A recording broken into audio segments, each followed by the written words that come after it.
Eu sou a Jax, escritora e artista. Eu tô começando hoje uma série de vídeos que vai fazer uma análise sobre as raízes do conto maravilhoso, né?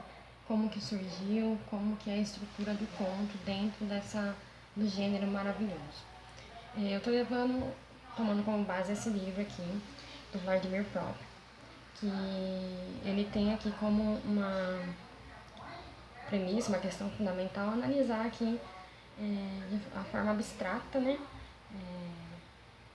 Vindo do abstrato para o concreto, e analisar também as fontes aqui do conto na realidade histórica, porque ele diz que tudo que tem de maravilhoso dentro do conto, ele é baseado em algum fato da realidade. Então ele vai buscar dentro da realidade o que tem de acontecimento histórico que justifica aquele fato maravilhoso dentro do conto. Outro significado das premissas que ele usou foi a análise do conto, que estava, assim, ele disse que estava condicionada pela época ali, pela classe a que ela pertencia. No caso, uma tradição cultural ali da população mais pobre, menos afortunada ali, era vista às vezes com maus olhos, às vezes com preconceito pela classe superior, que às vezes era aquela classe que estava interpretando, que tinha acesso ali à cultura, aos textos literários, e aí eles faziam essa interpretação, uma interpretação que era preconceituosa, que era limitada pelas crenças da época. E aqui, assim, a primeira análise que ele faz é que a discriminação ali dos contos maravilhosos, ela acontecia principalmente ali porque o gênero do conto, ele vai começar primeiro como dando um prejuízo causado a alguém ou a alguma coisa ali, ao desejo, né, de possuir algo, né. E aí ele vem determinando aqui a estrutura do conto, que primeiro tem esse dano a essa pessoa, a esse desejo, e em seguida acontece a partida do herói. Ele vai aí se encontrar com um doador que vai dar para ele ali um recurso mágico, e em seguida ele vai ter um duelo com o adversário principal dele. Em seguida ele tem um retorno e a perseguição em si. E todos os contos maravilhosos eles vão seguir essa mesma estrutura, que é o que a gente conhece hoje como a jornada do herói, de uma forma mais simplificada, né? Mas que é exatamente o que acontece ali na jornada do herói, que no caso da jornada do herói, ali se chama como um chamado, tá no tempo comum, aí tem um chamado, aí o herói ele vai encontrar com esse benfeitor, com esse mago, com esse gênio, que vai dar para ele ali um recurso ou uma informação que é muito importante para ele derrotar o vilão. E aí depois ele tem esse confronto, ele resolve ali o problema, a situação, e acaba voltando para o ponto inicial, e essa jornada ela vai se repetindo à medida que o escritor quer dar continuidade ou aumentar ali a dificuldade dessa jornada do herói. O próprio vai falar também que todos os assuntos dentro do conto maravilhoso estão condicionados e interligados entre si. E ele vai falar aqui que o conto ele é um fenômeno de superestrutura, né? O modo de produção ali da vida material ele vai ser condicionado pelos processos sociais, também políticos, culturais e a vida em geral assim, da época. E aí ele vem evidenciando aqui, enfatizando, na verdade, que o conto maravilhoso ele é completamente diferente do conto romanesco, que o conto romanesco ele se preocupava em retratar uma realidade e mostrar ali dentro daquela realidade uma aventura amorosa, enquanto que o conto maravilhoso ele vem para tratar de questões culturais que não eram entendidas às vezes e sobrenaturais, deixando ali de lado, às vezes pode ser que apareça essa questão do romance, né, do romantismo ali entre os personagens, mas o foco do maravilhoso é realmente o sobrenatural e essas releituras e interpretações das culturas e tradições que não eram muito bem entendidas. As formas de produção e de organização dos contos maravilhosos vai ser definida aqui por esse autor como pré-capitalistas, porque eles não estavam preocupados ali com a questão do capitalismo, assim, com a questão de entender uma cultura ou de entender um acontecimento que não era, assim, do senso comum, que não era compreendido por todas as pessoas. Ele faz uma relação aqui entre o conto e as instituições do passado, que vai dizer assim que vai depender, né, essa criação do conto maravilhoso, do sistema sobre o qual ele foi criado. Ele vem tratar aqui de um termo chamado exogamia, que é definido por ele aqui como aquela questão do conto maravilhoso em que o noivo vai procurar a sua noiva longe. No caso dos contos de fadas, por exemplo, que o príncipe ele tem que sair do reino onde ele está para poder ir para um outro reino para buscar uma princesa para casar e ter o seu reino, construir a sua jornada, a sua vida. E é uma característica bem marcante da época, que é o que ele diz que os contos eles são condicionados à época, porque naquela época a questão do casamento era mais uma questão de conquista territorial, não era uma questão de relacionamento, não era uma questão de romance. Era muito romantizada pelos contos, até mesmo para justificar, talvez, essas relações, mas ela é retratada aqui como uma questão característica dos contos maravilhosos. E aí o herói vai se tornar um rei, e para isso ele tem que destronar o pai da sua noiva, ou matando, ou simplesmente eliminando ele da liderança. E é outra característica também que a gente vê que tinha na sociedade daquela época e acaba sendo traduzida no conto maravilhoso de uma forma mais mágica, mais lúdica.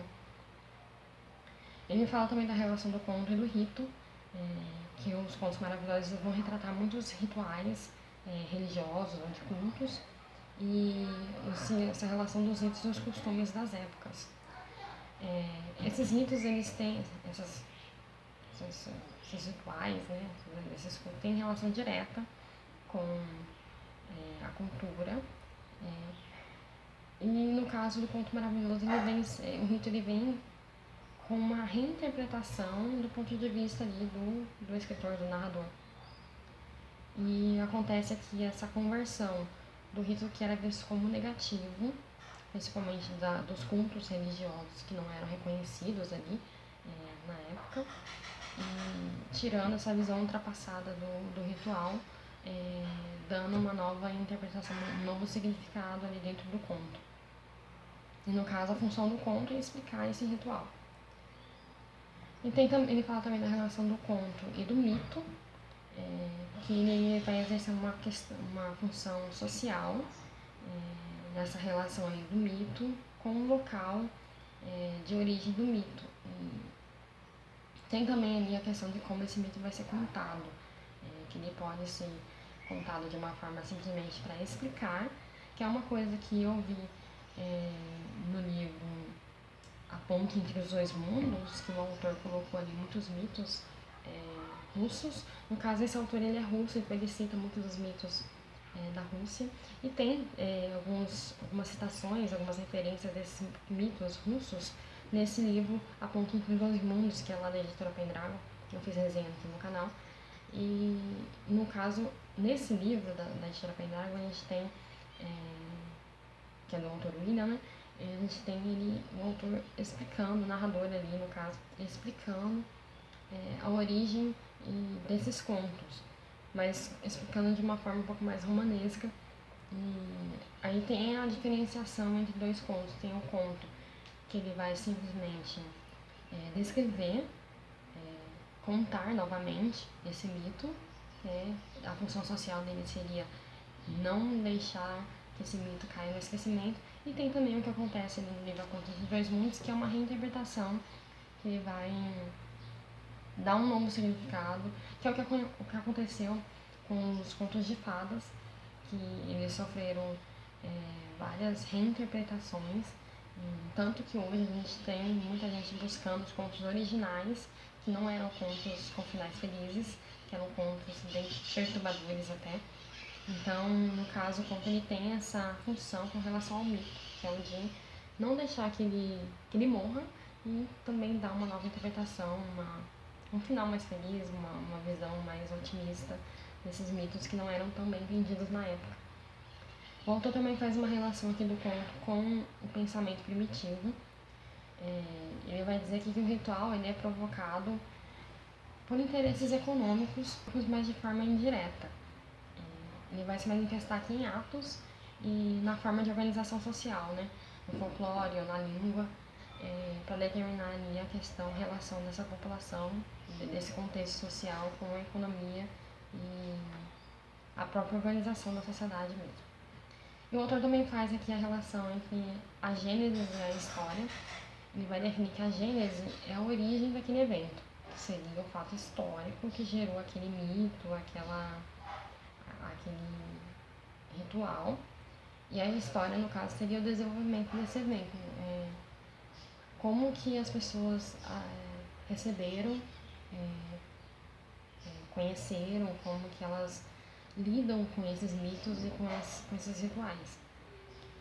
E a relação que ele faz com o método e o material, que seria no caso os mitos e os rituais, ele fala que, no caso, o escritor ou narrador ele tem que dominar o material, conhecer a fundo aqueles mitos e aqueles rituais, aquela superstição, no caso, e tratar ela, conhecer, sem, no caso, não tem fronteiras na visão dele para conhecer a fundo esses materiais. Embora seja muito difícil, no caso de mitos que são muito antigos e já tiveram muitas interpretações, você conseguir chegar no ponto inicial e conhecer a fundo cada mito. E ele vai dizer aqui que o material folclórico ele se repete e ele pode ser submetido a algumas leis, apesar de não ser possível você ler todos os materiais já citados sobre aquele mito, sobre aquele tipo de folclore. Você pode fazer um apanhado, que é o que se faz na maioria das pesquisas, e traçar ali alguns padrões entre esses materiais para definir qual que é a origem daquele mito, daquele ritual. O autor vai dizer também que o conto vai fazer aqui a relação entre o conto e as produções aqui que sucedem esse conto. No caso, ele citou aqui a época heróica e as lendas, que trabalham aí também com uma função de propagar esse mito, né, o folclore, e que cada um aí vai ter as suas características próprias, que no caso a epopeia ela não vai substituir um conto maravilhoso, da mesma forma que não acontece o contrário. Cada uma tem a sua característica, cada uma vai mostrar um ponto de vista, uma característica diferente desse mito, ou vai abordar de uma forma diferente, e todas são válidas. Ele vai tratar aqui das perspectivas também com relação ao conto maravilhoso, e ele diz que o conto ele estava impregnado ali de certos elementos da organização social e cultural primitivas. E logo em seguida ele já vai começar aqui descrevendo cada fase do conto. O início do conto, ele trata aqui como matemática, ele colocou um título aqui no capítulo, como as crianças no calabouço. Mas ele vem tratando aqui da questão do afastamento, que todo conto ele vai começar aqui com aquela descrição em um certo reino, num reino muito, muito distante, que é para dar aquela atmosfera especial para o que vai ser contado e transmitir ali uma tranquilidade épica também. Tem a questão muito marcante da família nesses contos maravilhosos. E ele tem aqui também umas relações de proibições relacionadas ao afastamento, né? Que é, no caso, a princesa que está na torre, ela é proibida de sair, ou o rei que está no castelo, ele é proibido de circular, né? Ele não pode ser visto.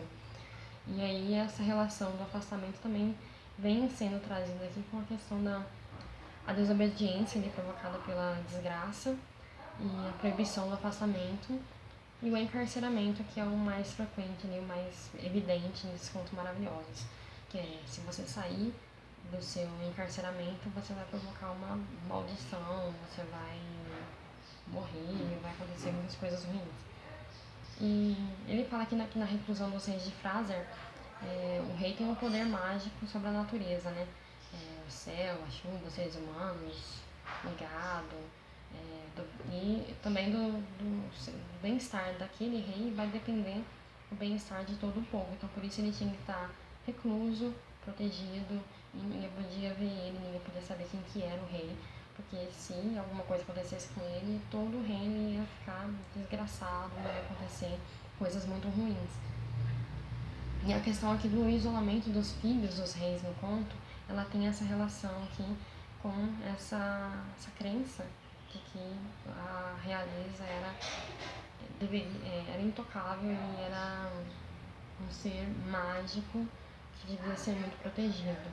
Então aqui esses filhos dos reis eram proibidos de sair à luz do sol, eles tinham uma alimentação que era restrita justamente para favorecer as propriedades mágicas, e eles viviam em reclusão total. Quase um sistema de encarceramento e uma vida muito limitada. Por isso que às vezes a realeza ela aparece nos contos com uma conotação, com uma visão muito melancólica e às vezes até triste, apesar da riqueza, apesar de todas as regalias, todos os privilégios da realeza. E aqui ele fala também especificamente do confinamento das jovens, que no caso ali da Rapunzel, que ela é proibida de cortar o cabelo, porque era onde estava o poder mágico dela. Tem ali um relacionamento, uma relação com o período menstrual da mulher, que é um tabu, uma questão vista sobre um olhar muito supersticioso.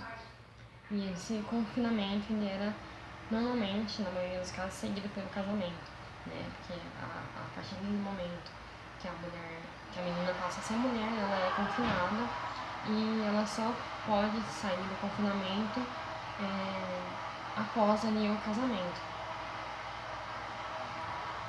E esse casamento ele só pode acontecer com um ser divino, que é no caso que acontecia com um ser da realeza, mas num ponto maravilhoso esse casamento é com um ser mágico, com um dragão, com algum ser alado, algum ser divino. A motivação desse confinamento, principalmente aqui, apontada pelo autor, é a questão da proteção contra os demônios, contra aqueles seres malignos que poderiam arruinar a divindade e os poderes mágicos dessas pessoas. E aí o autor ele conclui aqui essa análise daqui do início do conto, que o medo ali perante as forças invisíveis que cercam ali o ser humano, ele era a principal característica desses contos maravilhosos. Essa relação aí da desgraça, a reação que eles tinham com relação à desgraça, ela vem por causa da desobediência a essa proibição, né? Porque as jovens ou os filhos dos reis, eles não aceitavam ficar reclusos e eles acabavam que fugiam, né? E além da fuga, essa desgraça, né, que recaía ali sobre esses membros da realeza que se achavam seres dotados de poderes mágicos, eles vinham seguidos de uma aventura, que eles acabam que trazem para si essa desgraça e vão enfrentar um mundo de aventuras. E para enfrentar essa aventura, eles vão ser equipados ali de alguns itens, de alguns instrumentos para fazer essa viagem. E nesse equipar-se para a viagem, o herói ele vai tomar conhecimento primeiro da sua desgraça, no caso Ele fugiu do encarceramento e aí ele descobre que, porque ele fugiu, a vida do rei está em risco. O rei vai morrer e isso vai causar um estrago em todo o reino. E, no caso, essa aventura do herói, a maioria dos narradores, dos escritores narradores, eles se recusam a descrever a trajetória desse herói, o trajeto, né? Ele vai, tipo, dizer que ele saiu daqui e de repente apareceu em outro lugar, mas esse meio tempo não é descrito. Talvez porque não tenha nada de tão interessante essa jornada, ou porque não interessa nem pro contador, nem pro narrador, nem pro leitor acompanhar passo a passo essa trajetória do herói, porque não tem nada de mágico, não tem nada de maravilhoso nesse meio tempo. Então ali o tempo, no caso do conto maravilhoso, ele vai ser um elemento de composição indispensável, mas ele não existe, porque você tem saltos de tempo, você não vê o tempo passar, você só sabe que se passou um tempo. E os equipamentos aqui em relação a essa jornada ali do herói, eles têm relação direta com o pós-vida, né? Porque todas as formas de equipar o herói, elas são muito estão frequentemente relacionadas aí com os rituais que se faziam com os mortos para poder fazer a jornada até a outra vida, né, a pós-vida. Então, e é descrita aqui como a longa jornada para o outro mundo, que alguns povos eles equipavam os mortos com armas, com sapatos resistentes, porque eles tinham que caminhar uma longa jornada, e outras coisas aí que faziam parte da superstição e que é traduzido aqui como equipamentos maravilhosos para poder enfrentar seres místicos, seres sobrenaturais. E na verdade, ali a crença de que os mortos eles iriam passar por uma jornada de uma aventura, na verdade, para poder chegar até um lugar de descanso da alma. Essa é só a primeira parte aqui. Essa é só a primeira parte aqui da análise de Prop com relação ao conto maravilhoso. Eu vou trazer em partes para poder explicar muito bem. O conteúdo é muito denso, o livro é grande, então eu estou trazendo só os pontos principais. Vou deixar aqui embaixo o link do livro para quem quiser fazer também esse estudo que eu estou fazendo e acompanhar, estudar aqui junto comigo. Quem já leu, quem já conhece aí o trabalho de Prop, essa análise do conto maravilhoso, deixa aqui o comentário o que vocês acharam dessa primeira parte do livro. E eu volto com a continuação das outras fases, as outras etapas do conto maravilhoso. Então, até a próxima.